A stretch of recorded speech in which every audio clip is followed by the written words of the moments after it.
शुभ दिवस बच्चों।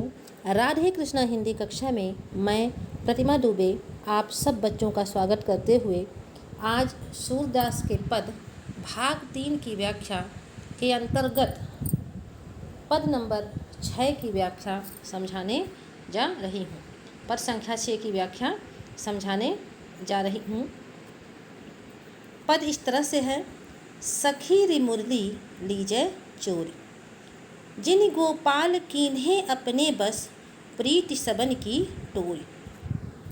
तो इस पद में हालांकि आपने संदर्भ जो है पहले लिखा था, प्रसंग पे पहले दृष्टिपात होना चाहिए।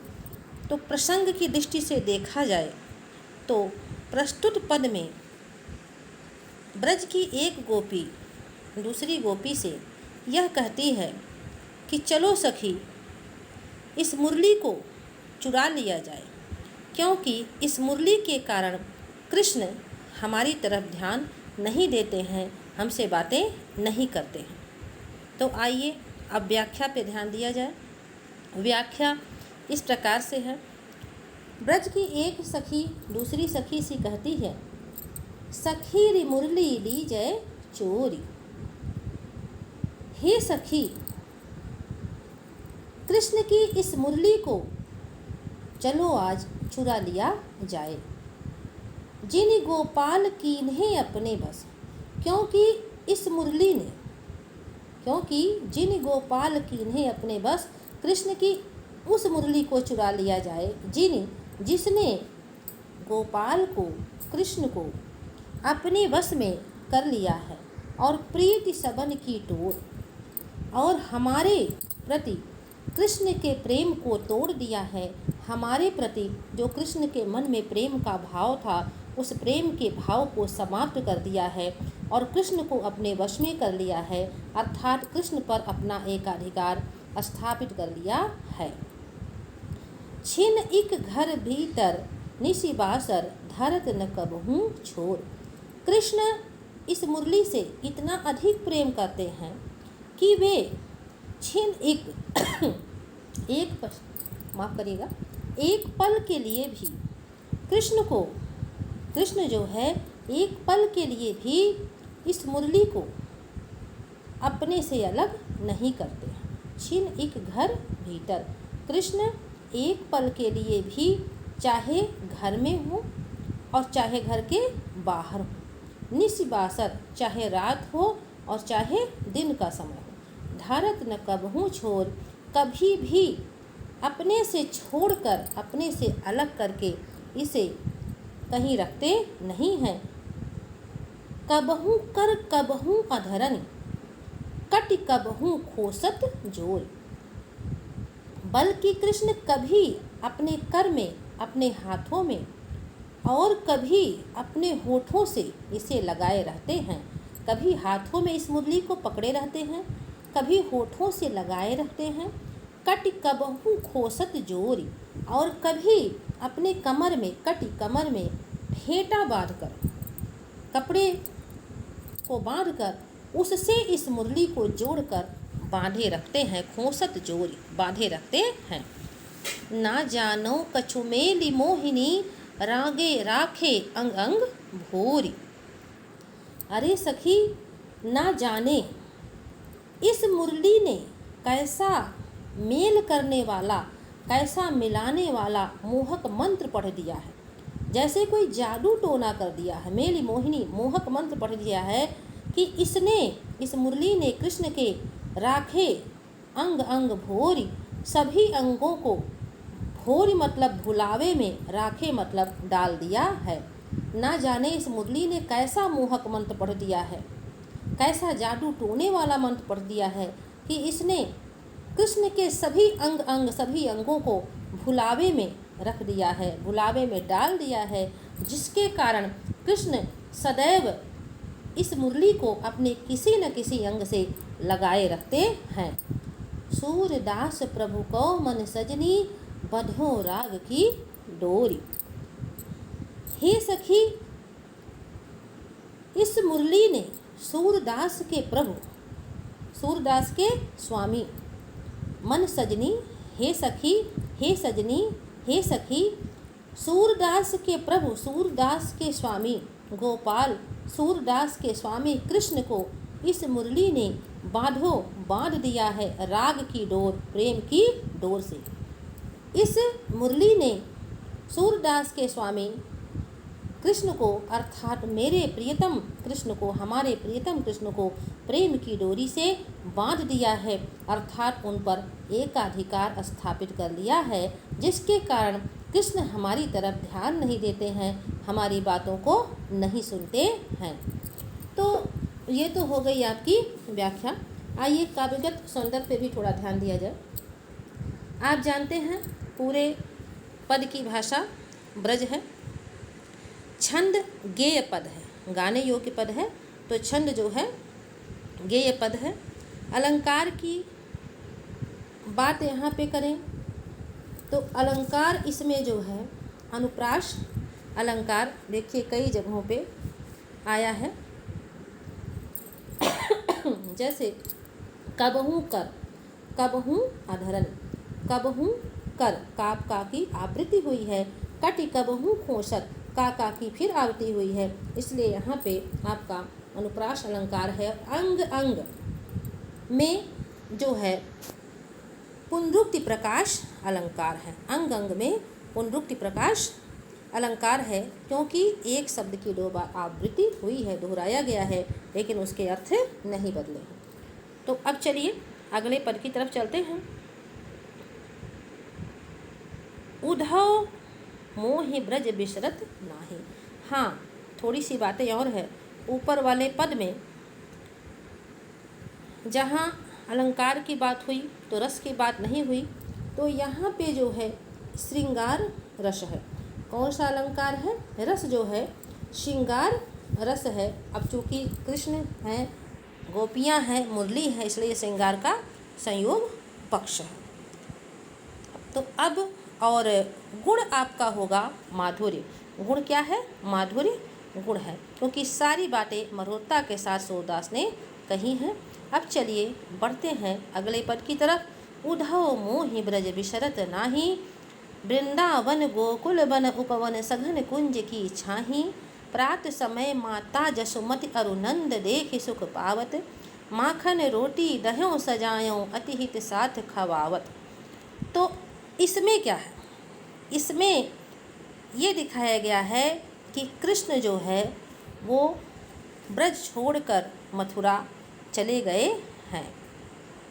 जब कृष्ण मथुरा चले जाते हैं तो उन्हें ब्रज के गोपियों की, वहाँ के वातावरण की, नंद बाबा की, माता यशोदा की बहुत याद आती है, और तब वो अपने मित्र उद्धव से अपने हृदय की व्याकुलता का वर्णन करते हुए कहते हैं। तो प्रसंग आपका यही होगा कि प्रस्तुत पद में कृष्ण अपने हृदय की व्याकुलता का वर्णन करते हुए अपने मित्र उद्धव से कहते हैं, या अपने हृदय की व्याकुलता का वर्णन अपने मित्र उद्धव से करते हैं। तो ये तो हो गया आपका प्रसंग। अब बढ़ते हैं व्याख्या की तरफ। उद्धव मोहि ब्रज बिसरत नाही। कृष्ण अपने मित्र उद्धव से कहते हैं, हे मित्र उद्धव, मोहि ब्रज बिसरत नाही, मुझसे ब्रज बिसराया नहीं जा रहा है, मुझसे ब्रज भुलाया नहीं जा रहा है। वृंदावन गोकुल बन उपवन सघन कुंज की छाही।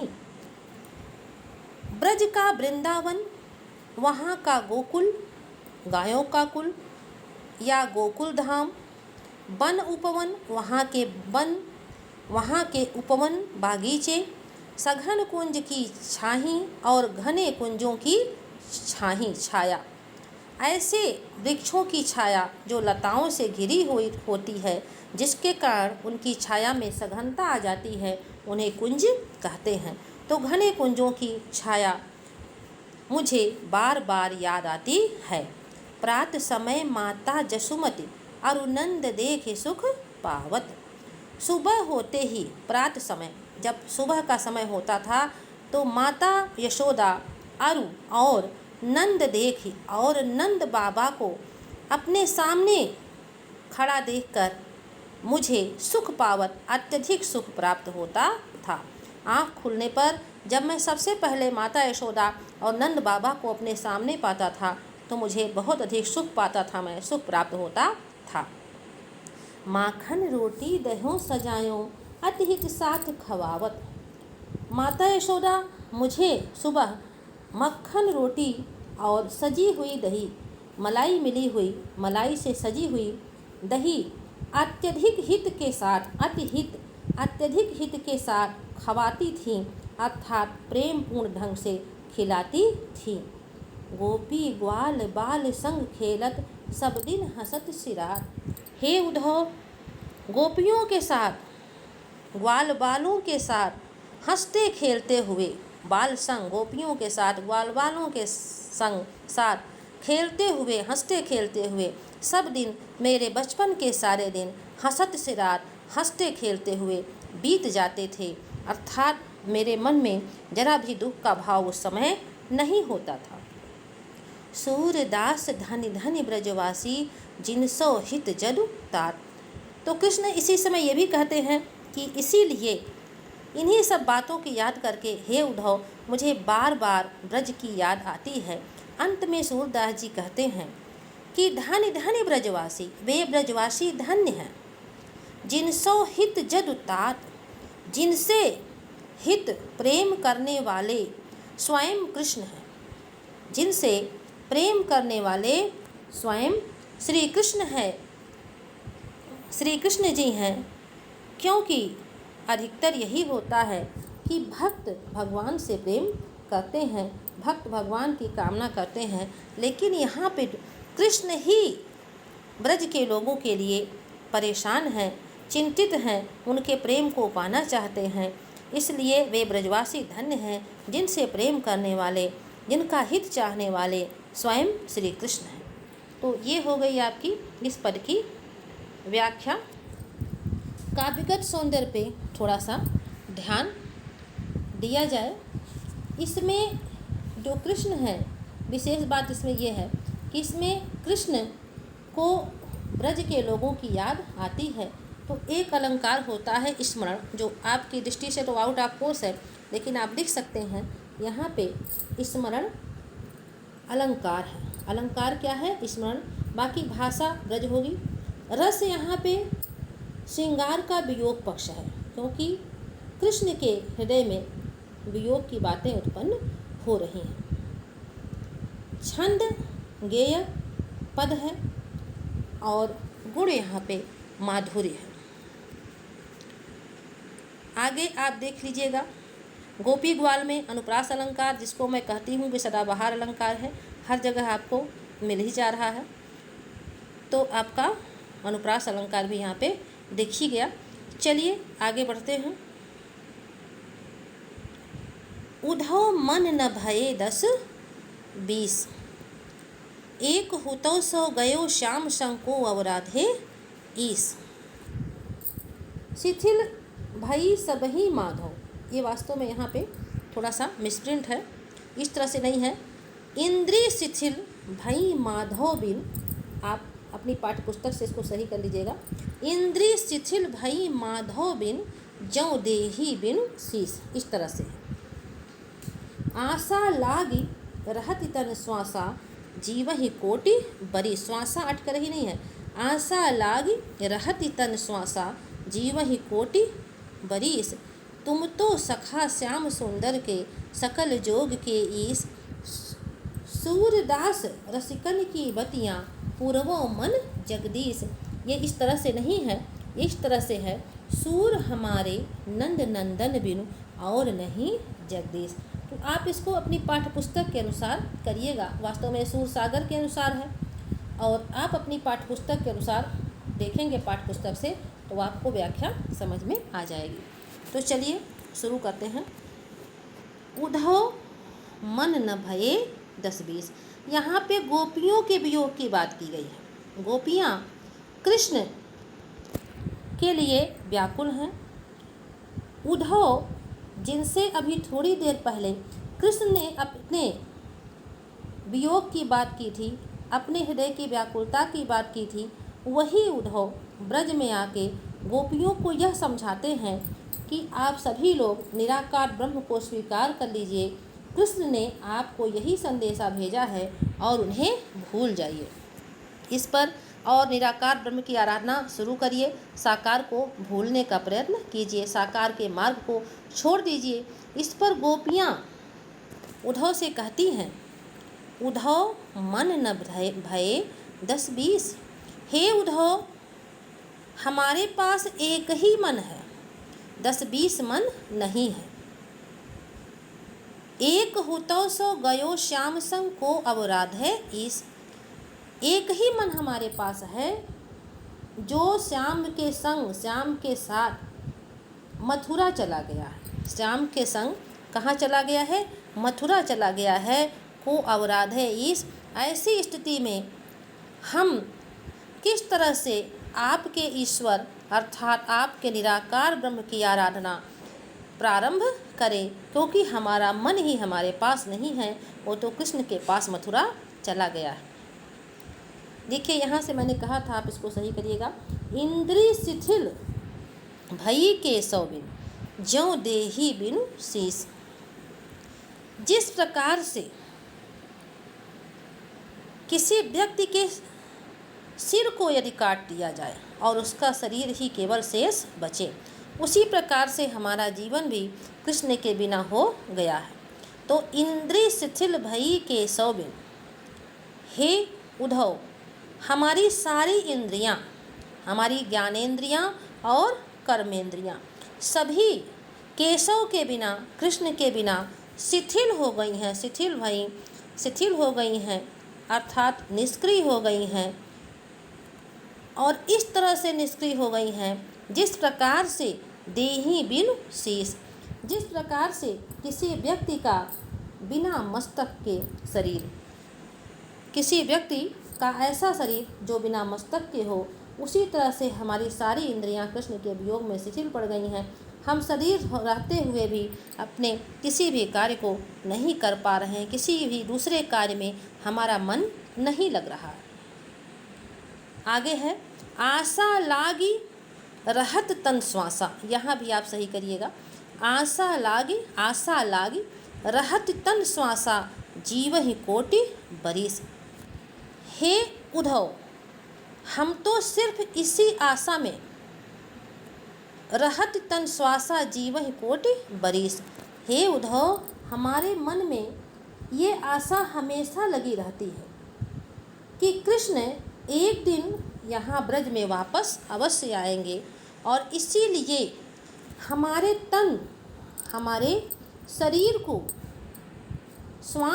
हमारी श्वासें छोड़ नहीं पा रही हैं, और ये श्वासें कृष्ण के आने का इंतज़ार सदैव करती रहेंगी। जब तक कृष्ण नहीं आएंगे तब तक हमारी सांस चलती रहेगी। जीवहि कोटि बरिस। और हम इस आशा में कि कृष्ण एक दिन आएंगे और ज़रूर आएंगे, एक नहीं करोड़ों वर्ष तक इसी प्रकार जीवित रह सकती हैं। तुम तो सखा श्याम सुंदर के सकल जोग के ईश। हे उद्धव, तुम तो सांवले सलोने कृष्ण के सखा हो, मित्र हो, और सकल जोग के ईश और सारे योगों के ईश्वर, सारे योगों के स्वामी अर्थात सारे संयोग के स्वामी हो। हर तरह के संयोग, हर तरह के मिलन के स्वामी हो।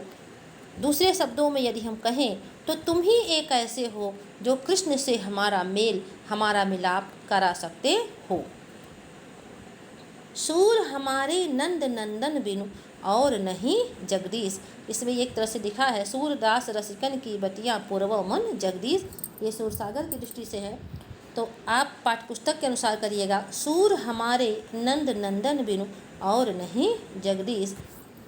सूरदास जी कहते हैं, अंत में ब्रज की गोपियाँ उद्धव से अत्यंत व्याकुल होते हुए कहती हैं, हे उद्धव, नंद नंदन के बिना, नंद के पुत्र कृष्ण के बिना और हमारा दूसरा जगदीश और हमारा दूसरा कोई ईश्वर, दूसरा कोई स्वामी नहीं है। इस संसार में दूसरा कोई स्वामी, दूसरा कोई ईश्वर नहीं है जिसकी हम आराधना करें, जिसकी हम उपासना करें। ये हमारा संदेशा आप जाके कृष्ण को बतला दीजिएगा। तो ये तो हो गई आपकी व्याख्या। इसमें कृष्ण के वियोग की बात कही गई है।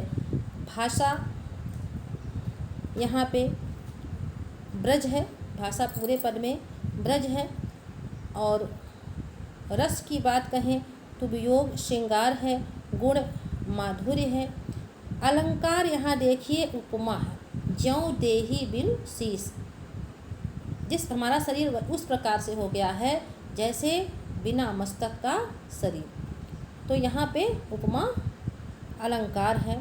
और फिर अनुप्रास अलंकार तो आपका हर जगह दिखाई पड़ ही जाता है, आप इसको खोजिएगा।